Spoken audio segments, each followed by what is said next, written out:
నమస్కారం. ఈ రోజున మన హిందూ ఛానల్ శ్రీపాద ఛానల్లో కొన్ని యొక్క ధర్మ సందేహాల గురించి నేను మీకు వివరిస్తున్నాను. నా పేరు వేలూరు రవికిరణ్ శర్మ, వాస్తు జ్యోతిష్య నిపుణులు, ఆధ్యాత్మికవేత్త. మీకు ఈ రోజున మొట్టమొదటిగా ధర్మ సందేహాలలో దైవం ఉందా లేదా అని కొందరు అంటూ ఉంటారు. మనకు దైవం ఉందా లేదా అంటే భగవంతుడు ఎక్కడ లేడు? ఇందుగలడందులేడని సందేహంబు వలదు, చక్రి సర్వోపగతుండు ఎందెందు వెతికి చూచినన్ అందందే గలడు ఓ దానవాగర్జున్ వింటే అంటూ భాగవతం మనకి చెప్పింది. అంటే భగవంతుడు అన్నిటి యందు ఉన్నాడు. పరమాత్మ నీలో ఉన్నాడు, నాలో ఉన్నాడు, మనందరిలో పరమాత్మ ఉన్నాడు. ఈ దేహాన్ని నడిపించే జీవుడే పరమాత్మ. మనకు ఆలోచన శక్తి ఎవరు ఇస్తున్నారండి? ఆ పరమాత్మే ఇస్తున్నాడు. అందువల్ల మనం ఇది చెయ్యి, ఇది మంచి, ఇది చెడు అనే ఆలోచన శక్తి ఎవరు ఇస్తున్నారు? ఆ పరమాత్మే ఇస్తున్నాడు. అందువల్ల మనం చేసే పాపపుణ్యాలను బట్టి మనకు మంచి స్థితిగతులు అనేది మనకు ఏర్పడుతూ ఉంటాయి. అందువల్ల దేవుడు ఉన్నాడు అన్నవారికి ఉన్నట్టుగానే కనిపిస్తాడు, దేవుడు లేడు అనేవాడికి లేనట్టుగానే కనిపిస్తుంది. దేవుడు లేడు, దేవుడు లేడు, దేవుడు లేడు అంటున్నాను, దేవుడు అనే మాట వస్తుంది. అంటే ఏమిటి? అందులో కూడా భగవంతుడు అనేవాడు ఉన్నాడు. అందువల్ల భగవంతుడు లేడు అంటే సృష్టి అనేదే లేదు. సృష్టి అంతా ఎలా జరుగుతుంది? మనకి మన సైన్స్ కూడా అంతుపట్టని విశేషాలు మన హైందవ ధర్మంలో ఎన్నో ఉన్నాయి. అవన్నీ తెలుసుకోగలగాలి. మనం శ్రీశైలం ఇష్టకామేశ్వరి అమ్మవారి గుడికి వెళ్ళాం. అక్కడ అమ్మవారి నుదురు పట్టుకుంటే మెత్తగా తగులుతుంది, మానవ నుదురులాగా. మరి అమ్మవారు ఒక శక్తి అలాంటిది. అలాగే కామాక్షి అమ్మవారి గుడి ఉంది. కామాక్షి అమ్మవారికి స్త్రీకి ఎలా అయితే ఉంటుందో అది 3 రోజులు బహిష్టు, అట్లాగే అమ్మవారికి కూడా అట్లా వస్తున్నారు సంవత్సరంలో ఒకసారి. ఆ 3 రోజులు గుడి మూసేసి సంప్రోక్షణ చేసి గుడి తెరుస్తుంది. గౌహతి దగ్గర కామాక్షి అమ్మవారి గుడి. మరి అట్లాంటి విశేషాలు ఎన్నో ఉన్నాయి. అట్లాగే ఇక్కడ మనకి గుజరాత్లో పంచపాండవులు నిర్మించిన శివలింగాలు అవి ఎప్పుడూ సముద్రంలో ములుగుతూ ఉంటాయి. ఉదయం సమయంలోనే మనకి కనిపిస్తూ ఉంటాయి. మధ్యాహ్నం 2 గంటల దగ్గర నుంచి రాత్రి 9 గంటల దాకానే దర్శనం ఉంటుంది. మిగతా సమయంలో ఆ పంచపాండవ లింగాలు కనిపించవు, సముద్రంలో మునిగిపోతాయంట.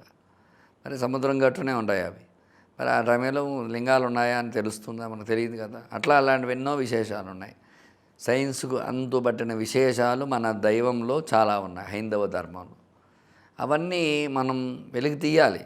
మన శాస్త్రవేత్తలందరూ కూడా ఎలా అయితే ఈ సైన్స్ పట్టుకుంటున్నారో, మన పురాణాల్లో లేనివేమీ కాదు కదా. పుష్పక విమానాన్ని బట్టే విమానాలు వచ్చినాయి మనకి.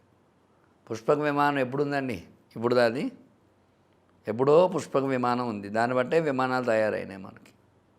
అలాగే టెస్ట్ ట్యూబ్ బేబీ అంటున్నారు కదా. ఇప్పుడు కౌరవులకి ఆ 100 మంది సంతానం ఎలా పుట్టారు? అప్పుడే టెస్ట్ ట్యూబ్ బేబీ ఉంది, దాన్ని ఇప్పుడు బయటికి తీసుకొచ్చారు. ఇలాంటివన్నో ఉన్నాయి, మనకు తెలియనివంటూ చాలా ఉన్నాయి. అవన్నీ కూడా మన శాస్త్రాల్లో నిగూఢీకృతమై ఉన్నాయి. ముందు మన శాస్త్రాలు మనం చదివితే, ఆ శాస్త్రం గొప్పతనం మనకు తెలిస్తే, దాన్ని బట్టి మనం దేనైనా మాట్లాడడానికి మనకి హక్కు అనేది మనకు వస్తుంది. అందువల్ల భగవంతుడు అనేవాడు లేడు అనే మూర్ఖులకు మనం చెప్పలేము. ఎందువల్ల? భగవంతుడు ఉన్నాడు అని నమ్మితేనే దైవ అనుగ్రహం నీకు ఉంటుంది. నువ్వు లేడు అన్నప్పుడు సూర్యరశ్మి వస్తుంది కదండి. లేడు అనేవారికి సూర్యుడి వైపు చూడమనండి ఒక 10 నిమిషాలు. కళ్ళు ఆర్పకుండా చూడు, దేవుడు లేడు అంటున్నావు కదా నువ్వు. మాకు పరమాత్మ భగవంతుడు సూర్యనారాయణ, ఆయన వైపు చూడగలమండి? మనం ఎవరిని చూడలేము. అందువల్ల పరమాత్మ ఆ సూర్యుడు రూపంలో ఉన్నాడు. భూదేవి, భూమి ఉంది కాబట్టే మనం బతుకుతున్నాం. భూమి లేకపోతే ఎక్కడ ఉంటావు? అమ్మవారు భూదేవి, అవునా కాదండి? అందువల్ల ఈ భూదేవి కూడా మనకు దైవతత్వం, భూతత్వం. నీరు లేకుండా బతకమనండి, వరుణ దేవుడు అని పిలుస్తున్నాగా. వాన లేకుండా బతకమనండి, ఎవరైనా ఒక్కడ బతకగలరా? నీరు తాగకుండా ఉండమనండి, దేవుడు లేడు అనేవాడు ఒకరోజు. ఎవ్వరూ ఉండలేరు. నీరు లేకుండా ఈ శరీరమే ఉండదు. శరీరానికి నీరు తాగుతూ ఉండాలి. 5 లీటర్లు 6 లీటర్లు తాగండి మినిమం. కానీ డాక్టర్స్ కూడా, సైన్స్ నమ్మే డాక్టర్స్ కూడా నీరు తాగండి అని చెప్తున్నారు. అందువల్ల దైవం అనేది ఉంది. ఆ ఉంది అని నమ్మితేనే వాళ్ళకందరికీ నీరు, గాలి, అగ్ని సంస్కారం లేకుండా ఏమీ జరగదు. ఇంట్లో రోజు స్టవ్ వెలిగించకుండా వంట ఎలా చేస్తారు? భోజనం చేయాలంటే ఎక్కడైనా సరే నువ్వు తినే ఆహారం ఏర్పడాలంటే అగ్ని కావాల్సిందే. అగ్ని లేకుండా ఏ ఆహారం ఏర్పడదు. అందువల్ల అగ్ని వాయువు, గాలి లేకుండా ఏ ప్రాణజీవి బతకలేదు, ఏ జీవి బతకలేదు గాలి లేకుండా. అందువల్ల ఇవన్నీ మనకు ప్రత్యక్ష దైవాలు, పంచభూతాలు ప్రత్యక్ష దైవాలు. అందువల్ల పరమాత్మ ఉన్నాడా లేడా అంటే ఖచ్చితంగా ఉన్నాడనే మనం బలగుద్ది చెప్పచ్చు.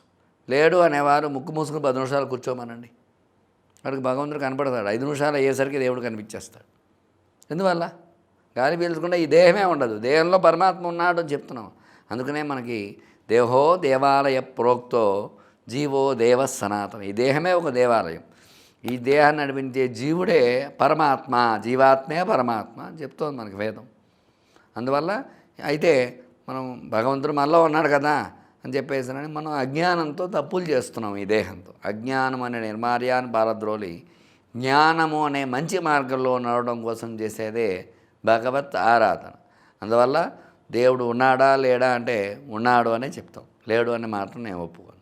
అందువల్ల ఎవరైనా సరే లేడు అనే నాస్తికవాదులు ఎవరున్నా సరే నేను చెప్పినట్టుగానే ఈ పంచభూతాల్లో ఒక్కటి ఉపయోగించకుండా ఒకరోజు బతకమనండి చాలు. ఒక్కరోజు బతికితే వాళ్ళకి నేను సమాధానం చెప్పగలుగుతాను. శుభం భూయాత్.